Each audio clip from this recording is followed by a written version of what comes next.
বন্ধু বানাইবা। তুমি তো জানো না আবুল হাসান খিরকানি রহমাতুল্লাহ আলাইহি একজন জবরদস্ত আল্লাহওয়ালা। এই মানুষটার জীবনে কত বড় আল্লাহওয়ালা ছিলেন আবুল হাসান খিরকানি রহমাতুল্লাহ আলাইহি।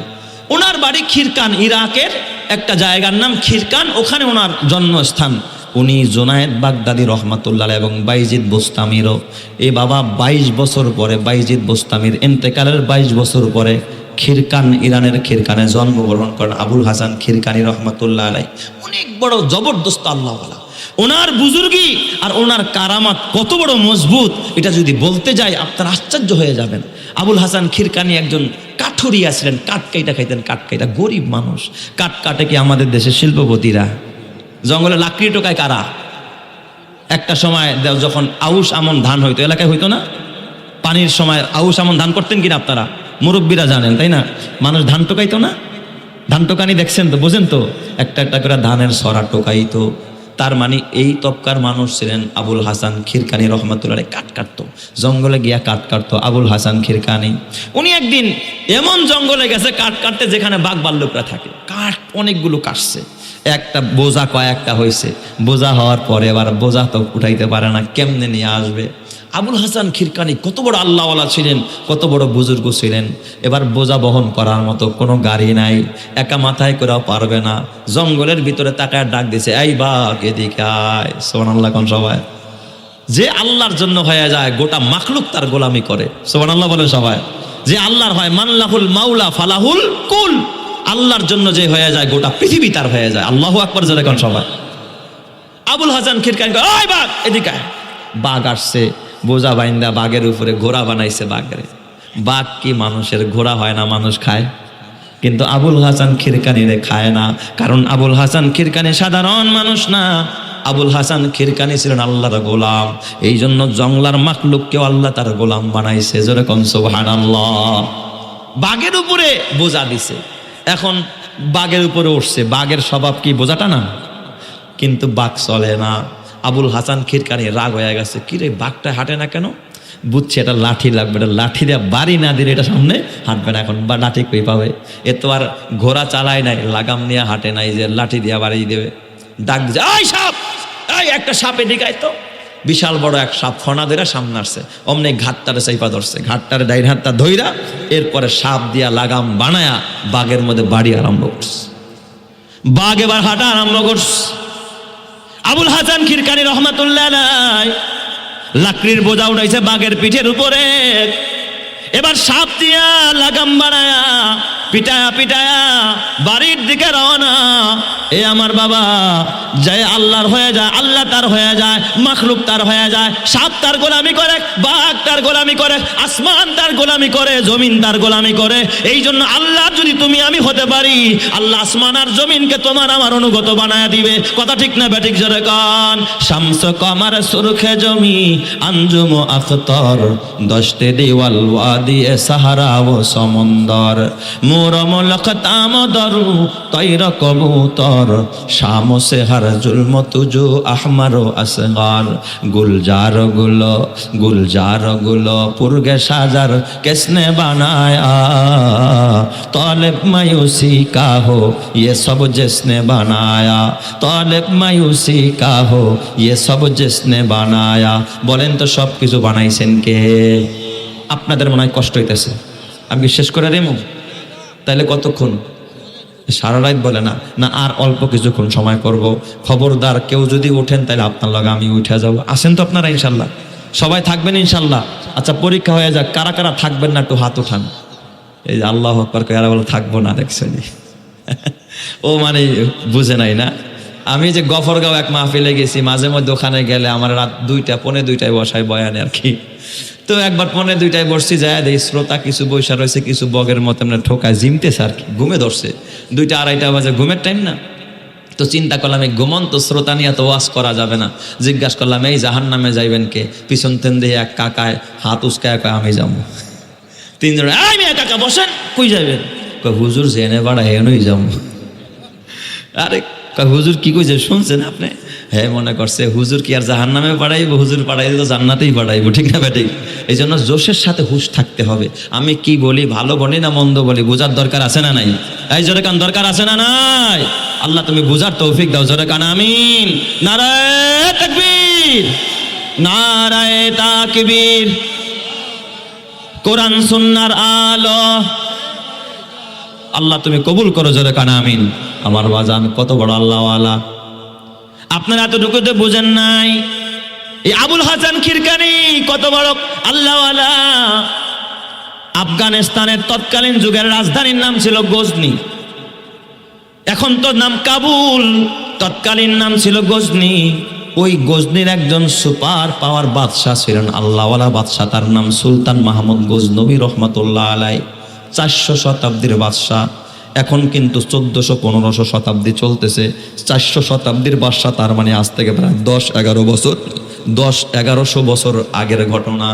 সুলতান মাহমুদ গজনবী রহমাতুল্লাহ আলাই উনি ভারতে কয়েকটা অভিযান চালাইছে, ভারতের বিরুদ্ধে যিনি যুদ্ধ করেছে তার নাম সুলতান মাহমুদ গজনবী রহমত। আপনার ইতিহাস যারা পড়ছেন তারা পাবেন, হ্যাঁ 17 বার, কতবার? 17 বার আক্রমণ চালাইছে ভারতবর্ষে। কে চালাইছে? সুলতান মাহমুদ গজনবী রহমতুল্লাহ আলাই। উনি কত বড় আল্লাহওয়ালা ছিলেন, কত বড় বুজুর্গ ছিলেন। ওনার ইন্তেকালের পর, উনি তো 400 শতাব্দীর একজন বাদশাহ, কত বড় আল্লাহওয়ালা বুজুর্গ মানুষ সুলতান মাহমুদ গজনবী।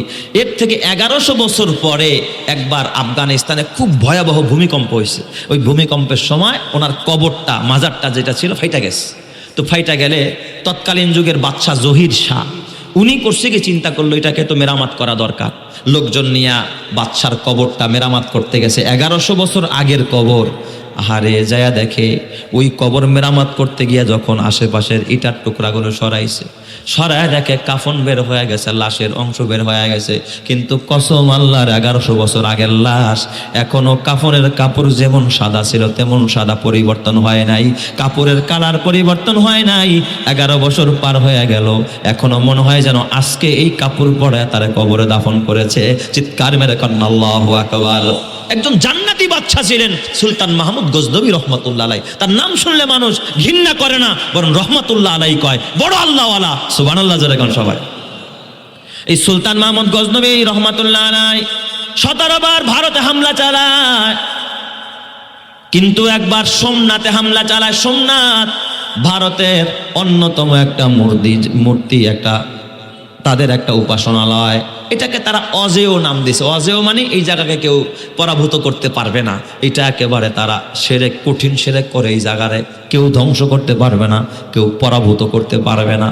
কিন্তু সুলতান মাহমুদ গজনবী রহমাতুল্লাহ আলাই আল্লাহর উপরে ভরসা করে ওই জায়গার মধ্যে তিনি হামলা চালাইছে, কিন্তু বিজয় হইতে পারে না। কারণ সব হিন্দুত্ববাদীরা তাদের বিরুদ্ধে লড়াই করে, মোকাবেলা করে। এই জন্য তারা ওই জায়গাকে কি করতে পারে না, নিজেদের হস্তগত করতে পারে না। সুলতান মাহমুদ গজনবী রহমাতুল্লাহ আলাই ওনার বাড়ি হল আফগানিস্তানের গজনিতে। উনি গজনির বাদশাহ।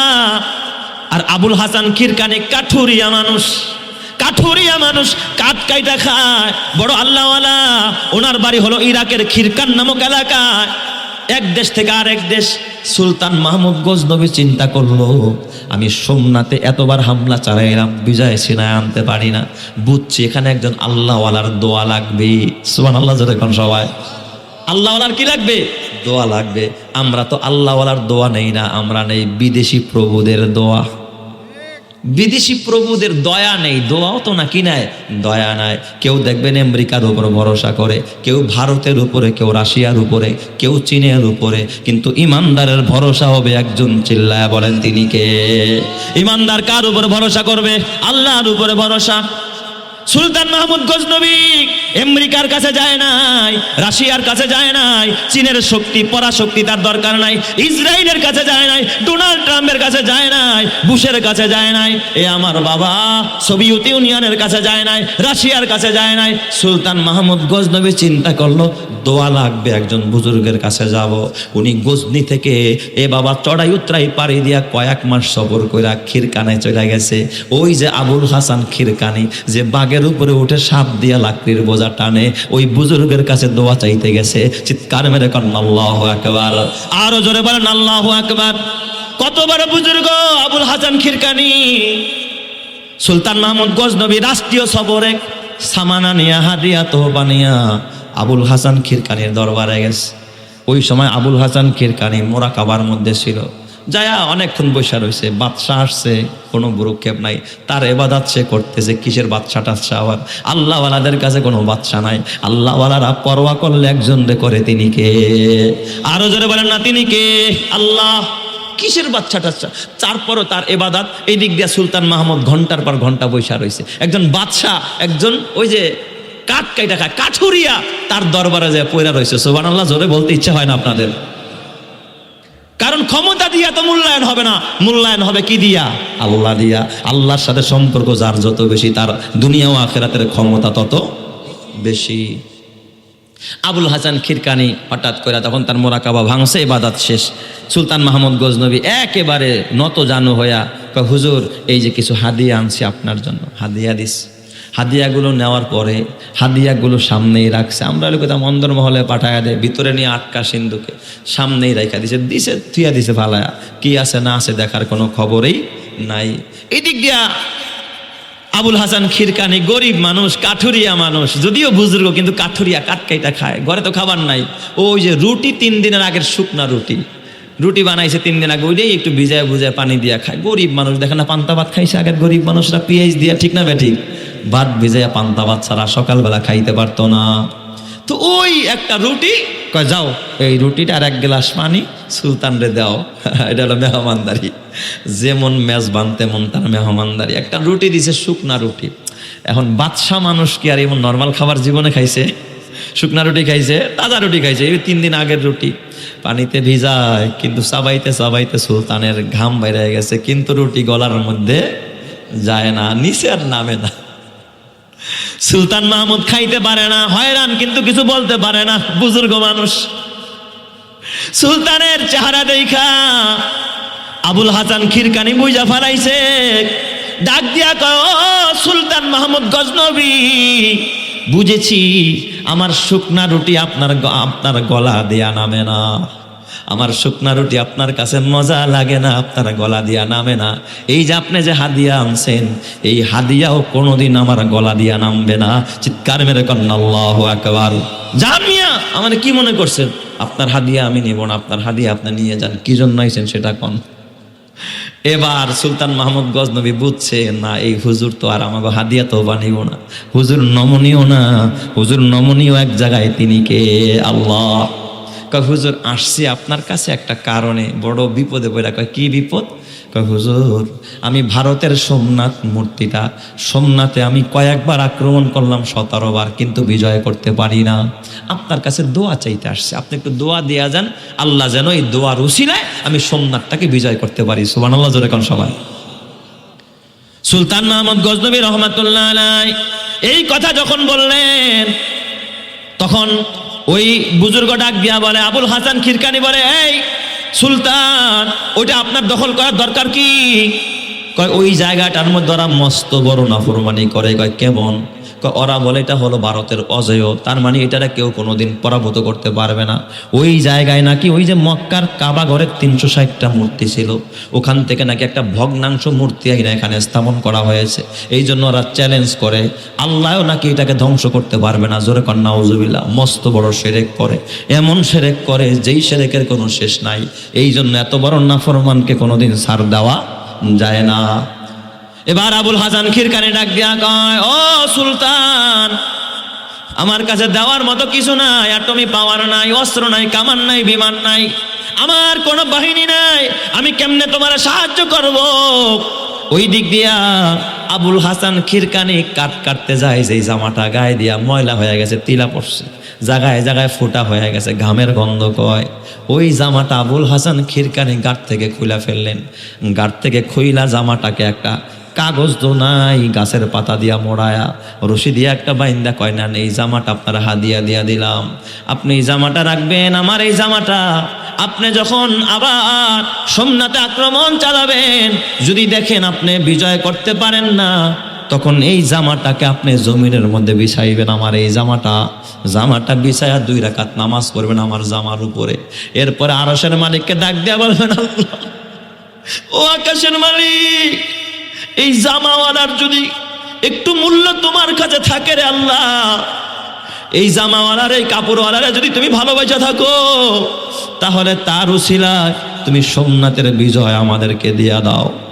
আল্লাহর ওলি সুলতান মাহমুদ গজনবী 2 রাকাত নামাজ পড়ে চোখের পানি ফালায়া বলতে দেরি হয়েছে, ওই অজেয় থেকে সোমনাথ থেকে কাফেররা, হিন্দুরা, মুশরিকেরা, বেঈমানেরা লেজ গোটায়া পালায়া পুরা সোমনাথটা সাথে সাথে মুসলমানদের হস্তগত আল্লাহ তাআলা বানায়া দিছে। চিৎকার মেরে করেন আল্লাহু আকবার, আর জোরে বলেন আল্লাহু আকবার। কত বড় আল্লাহওয়ালা আবুল হাসান খিরকানি রহমাতুল্লাহ আলাইহি। দুনিয়ার পাওয়ার কোনো কাজে আসে না, পাওয়ার হলো একটাই, ওই পাওয়ারের মালিক যিনি চিল্লা বলেন তিনি কে? এই জন্য আমার বাবা তোর হাতে পায়ে ধরে বলি, দেখোস না তোর এলাকার সাবেক চেয়ারম্যান সব কবরে চলে গেল, সাবেক এমপি সব কবরে চলে গেল, মন্ত্রী সব কবরে চলে গেল, তোর দাদায় কবরে চলে গেল, 100 বিঘা জমির মালিক সেও কবরে চলে গেল। আমার এলাকায় আমার ইউনিয়নে এক ভাইয়ের 1300 বিঘা জমি ছিল, তাদের ঘরের লোকেরা অহংকার করে বলতো যে আমার বাবার খেতে পাড়া দিয়া বাজারে যাই, অন্যের খেতে আমাদের পা রাখতে হয় না। আল্লাহ তাআলা অহংকারের কেমন পতন ঘটাইল, এখন বাড়ি করার মতো জায়গাটা তার নিজস্ব নাই। আল্লাহ দিতেও পারে নিতেও পারে, ক্ষমতার মালিককে। আরো জোরে বলেন না কে? এই জন্য আমার বাবা খবরদার নাফরমানি করিস না, নাফরমানি করিস না, এই সন্তানের জন্য হারাম কামাই করিস না, বিবির জন্য হারাম কামাই করিস না রে বাবা। কবরে যেতে হবে, মরতে হবে, দুনিয়ায় কেউ বাঁচতে পারে না, হারাম কোনোদিন আরাম দিতে পারে না। হালাল কামাই করবি, আলেম রে ভালোবাসবি, ইমাম রে ভালোবাসবি, কোরআন রে ভালোবাসবি, মৃত্যুর পরে ইমাম তোর জন্য দোয়া করবে, আলেম তোর জন্য দোয়া করবে, আল্লাহ তোর কবরটাকে জান্নাতের বাগান বানায়া দিবে। কথা ঠিক না বেঠিক জোরে কর? অথচ বাবা তুমি মইরা গেলা, এমন একটা ঘর বানাইলা যেই ঘরের ভিতরে টেলিভিশন চলে, তোমার কবরে মৃত্যুর পরে কিন্তু ওই টেলিভিশন দেখার গুনাহ তোমার কবরে যাবে। আর মরার আগে যদি এমন একটা ঘর বানাও, মাদ্রাসা বানাইছো যেখানে কোরআনের তেলাওয়াত হয়, যেখানে হাদিসের আমল হয়, মসজিদ বানাইলা যেখানে নামাজ হয়, তোমার মৃত্যুর পরে ওই নেক আমলের একটা সওয়াব তোমার কবরে যাবে। ঠিক না বেঠিক জোরে কর?